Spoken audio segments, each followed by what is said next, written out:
ಇದರಲ್ಲಿ ಮುಖ್ಯವಾಗಿ ನಾವು ಗಮನಿಸಬೇಕಾದದ್ದೇನು ಅಂದರೆ,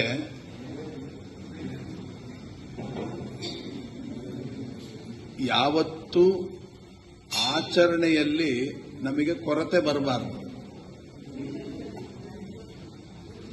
ಆಚರಣೆಯಲ್ಲಿ ಯಾವತ್ತಿಗೂ ನಮಗೆ ಕೊರತೆ ಬರಬಾರದು. ಇವತ್ತು ನಾವು ಮಾಡ್ತೀವಿ, ಆದರೆ ಚಿಕ್ಕದರಲ್ಲಿ ಕಳ್ಕೊಳ್ತೀವಿ. ಹೇಗೆ? ಸಣ್ಣ ವಿಷಯ ಹೇಳಬೇಕಾದ್ರೆ ಆಚಮನ. ಈಗ ಆಚಮನ ಮಾಡಬೇಕಾದ್ರೆ ನಾವೇನ್ ಮಾಡ್ತೀವಿ? ಕೈಯಲ್ಲಿ ನೀರು ಹಾಕೊಂಡು ಕುಡಿತೀವಿ. ಅದು ಏನಾಗುತ್ತೆ ಅಂತಂದ್ರೆ ದೈತ್ಯರು ಸ್ವೀಕಾರ ಮಾಡ್ತಾರೆ. ಇನ್ನೂ ಒಂದು ವಿಚಾರ ಹೇಳಬೇಕು ಅಂದ್ರೆ, ಅರ್ಘ್ಯ ಕೊಡ್ತೀವಿ.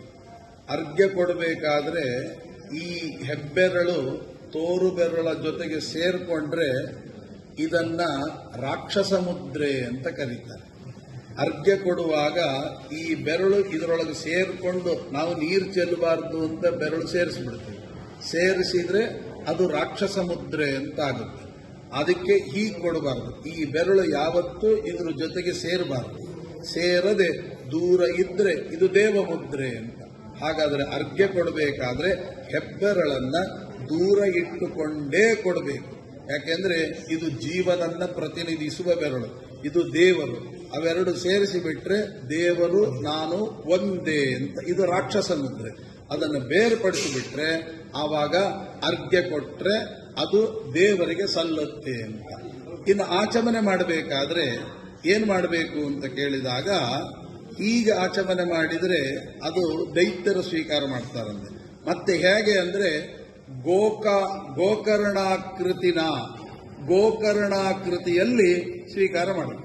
ಗೋಕರ್ಣ ಅಂದ್ರೆ ಈ ತೋರು ಬೆರಳಿದೆ, ತೋರು ಬೆರಳಿಗೆ ಈ ಹೆಬ್ಬೆರಳನ್ನ ತೋರು ಬೆರಳು ಮತ್ತು ಮಧ್ಯದ ಬೆರಳಿಗೆ ಮಧ್ಯದಲ್ಲಿ ಸೇರಿಸಬೇಕು. ಸೇರಿಸಿಬಿಟ್ಟು ಇದರಿಂದ ಲಾಕ್ ಮಾಡಬೇಕು. ಹೀಗೆ ಲಾಕ್ ಮಾಡಿ ಈ ಮೂರನ್ನ ದೂರ ದೂರ ಇಟ್ಟರೆ ಆವಾಗ ಇದು ಗೋಕರ್ಣ ಮುದ್ರೆ ಅಂತ ಕರೀತಾರೆ. ಇಂತಹ ಗೋಕರ್ಣ ಮುದ್ರೆಯಲ್ಲಿ ಆಚಮನ ಮಾಡಬೇಕು. ಅದು ಉದ್ದು ಕಾಳು ಮುಳುಗುವಷ್ಟೇ ನೀರು ಅಂತ ಹೇಳಿದ್ದಾರೆ. ಈ ಗೋಕರ್ಣಾಕೃತಿಯಲ್ಲಿ ನೀರು ನಿಲ್ಲೋದು ಅಷ್ಟೇ. ಆದ್ದರಿಂದ ಈ ಕೆಲವರು ಕೇಳ್ತಾರೆ, ಆಚಮನ ಮಾಡುವಾಗ ಎಂಜಲಾಗುತ್ತಲ್ಲ ಅಂತ. ಗೋಕರ್ಣಾಕೃತಿಯಲ್ಲಿ ನೀವು ಆಚಮನ ಮಾಡಿದ್ರೆ ಅದು ಎಂಜಲಾಗಲ್ಲ. ಮತ್ತೆ ಇನ್ನೊಂದೇನು ಅಂತ ಕೇಳಿದ್ರೆ, ಇದು ದೇವತೆಗಳಿಗೆ ಸಂಬಂಧಪಟ್ಟದ್ದು, ಇದು ಪಿತೃಗಳಿಗೆ ಸಂಬಂಧಪಟ್ಟದ್ದು, ಇದು ಋಷಿಗಳಿಗೆ ಸಂಬಂಧಪಟ್ಟದ್ದು, ಮನುಷ್ಯರಿಗೆ ಈ ಸಂಬಂಧಪಟ್ಟದ್ದು ಇದು. ಹಾಗಾಗಿ ಈ ದಾರಿಯಿಂದ ನಾವು ಸ್ವೀಕಾರ ಮಾಡಿದ್ರೆ ಅದು ಎಂಜಲು ಅಂತ ಆಗೋದಿಲ್ಲ. ಅದಕ್ಕೆ ದೇವತೆಗಳಿಗೆ ಸಂಬಂಧಪಟ್ಟ ಜಾಗ ಇದು. ಹಾಗಾಗಿ ಊಟ ಮಾಡುವಾಗಲೂ ಹಾಗೆ. ಹೇಗೆ ಅಂತ ಕೇಳಿದ್ರೆ ಈ ಬೆರಳುಗಳಿಂದ ಮಾತ್ರ ಕಲಸಿ ಊಟ ಮಾಡಬೇಕಂತೆ. ಊಟ ಮುಗಿಯೋದ್ರೊಳಗೆ ಈ ಅಂಗೈ ಎಂಜಲಾಗಬಾರ್ದು. ಎಂಜಲು ಅಂತಂದ್ರೆ ಒದ್ದೆನೇ ಆಗಬಾರ್ದಂತೆ. ಒದ್ದೆಯಾಗದ ಹಾಗೆ ಊಟ ಮಾಡ್ಬೇಕಂತೆ. ಎಷ್ಟು ಕಷ್ಟ ಇದೆ ಊಟ ಮಾಡೋದು. ಅಂದ್ರೆ ಅದಕ್ಕೆ ತಕ್ಕಂತೆ ಮೆತ್ತನೆ ಅನ್ನ ಬಂದ್ರೆ ಪರವಾಗಿಲ್ಲ. ಮಂತ್ರಾಕ್ಷತೆ ಹಾಕಿ ಅನ್ನ ಬಂದ್ಬಿಟ್ರೆ ಏನ್ ಮಾಡ್ಬೇಕು? ಒಂದಕ್ಕೊಂದು ಕಲಸಲಿಕ್ಕೆ ಆಗಲ್ಲ, ಒಂದಕ್ಕೊಂದು ಸೆಟ್ಟೆ ಆಗಲ್ಲ. ಅವಾಗ ಏನ್ ಮಾಡಬೇಕು?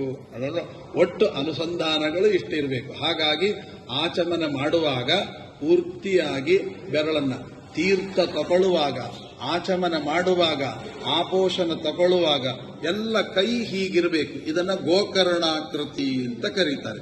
ಈ ಗೋಕರ್ಣಾಕೃತಿಯಲ್ಲಿ ಸ್ವೀಕಾರ ಮಾಡಿದ್ರೆ ಆ ಸ್ವೀಕಾರ ಮಾಡಿದ್ದು ಎಂಜಿಲಾಗಲ್ಲ. ಮೊದಲನೇದು ಎಂಜಿಲಾಗಲ್ಲ. ಆಮೇಲೆ ಯಜ್ಞದ ಆಹುತಿ ಆಗುತ್ತೆ. ಯಜ್ಞದ ಆಹುತಿಯನ್ನು ಕೊಡಬೇಕಾದ್ರೆ ಇದು ಗೋಕರ್ಣಾಕೃತಿಯಲ್ಲಿ ಇರಬೇಕು. ಆಗ ಅದನ್ನ ಆಚಮನ ಅಂತ ಕರೀತಾರೆ ಅಂತ. ಈಗ ಒಂದು ಆಚಮನ ಮಾಡೋದ್ರಲ್ಲೂ ಇಷ್ಟ ಅರ್ಥ ಇದೆ. ಹಾಗಾಗಿ ಅರ್ಘ್ಯ ಕೊಡಬೇಕಾದ್ರೂ ಇಷ್ಟ ಅರ್ಥ ಇದೆ. ಗಾಯತ್ರಿ ಮಂತ್ರ ಮಾಡುವಾಗಲೂ ಅಷ್ಟೇ. ಬರೀ ಗಾಯತ್ರಿ ಮಂತ್ರ ಮಾಡಿ ಬಿಡಬಾರ್ದು. ಗಾಯತ್ರಿ ಮಂತ್ರದ ಜೊತೆಗೆ ಅದರ 3 ಪಟ್ಟು ನಾರಾಯಣ ಮಂತ್ರ ಜಪ ಮಾಡಬೇಕು. ತದರ್ಧಂ, ಗಾಯತ್ರಿಯ ಅರ್ಧದಷ್ಟು ಶಿವ ಪಂಚಾಕ್ಷರಿ ದೇಯೋ ಪಂಚಮುಖೋ ರುದ್ರಃ ಅಂತ ಈ ಯಾವುದು ಶಿವ ಪಂಚಾಕ್ಷರಿ ಜಪವನ್ನು ಕೂಡ ನಮ್ಮ ಸಂಧ್ಯಾ ವಂದನದಲ್ಲಿ ಹೇಳಿ, ನಮ್ಮಲ್ಲಿ ಅದು ಬಿಟ್ಟು ಹೋಗ್ಬಿಟ್ಟಿದೆ. ಗಾಯತ್ರಿ ಜಪಕ್ಕೆ ಸೀಮಿತ ಆಗಿದೆ. ಕೆಲವು ಕಡೆ ನಾರಾಯಣ ಮಂತ್ರ ಜಪ ಮಾಡ್ತಾರೆ, ಕೆಲವು ಕಡೆ ನಾರಾಯಣ ಮಂತ್ರದ ಜೊತೆಗೆ ಶಿವ ಪಂಚಾಕ್ಷರಿ ಮಂತ್ರವನ್ನು ಜಪ ಮಾಡಿದರೆ ಆಗ ನಮ್ಮ ಮನಸ್ಸು ಚಂಚಲವಾಗೋದಿಲ್ಲ ಅಂತ. ಹಾಗಾಗಿ ಶಿವ ಪಂಚಾಕ್ಷರಿಯ ಜೊತೆಗೆ ನಾರಾಯಣಾಷ್ಟಾಕ್ಷರ ಮಂತ್ರದ ಜೊತೆಗೆ ಮತ್ತು ಗಾಯತ್ರಿ ಜಪ ಇಷ್ಟನ್ನ ಪ್ರತಿನಿತ್ಯ ಸಂಧ್ಯಾ ವಂದನೆ ಒಳಗಡೆ ತಪ್ಪದೆ ಮಾಡಬೇಕು ಅಂತನ್ನುವಂಥದ್ದು ನಾವು ಇಷ್ಟು ಉಪನ್ಯಾಸಗಳಿಂದ ಏನ್ ತಿಳ್ಕೊಳ್ಬೇಕು ಅಂದ್ರೆ ಇನ್ನು ಮೇಲೆ ಸಂಧ್ಯಾ ವಂದನೆ ತಪ್ಪದೆ ಮಾಡಬೇಕು ಅನ್ನುವಂಥದ್ದು ಬಹಳ ಪ್ರಧಾನವಾಗಿರತಕ್ಕಂಥ ಅಂಶ ಅಂತ ಚಿಂತನೆ ಮಾಡಿಕೊಂಡು ಶ್ರೀಕೃಷ್ಣಾರ್ಪಣಮಸ್ತು.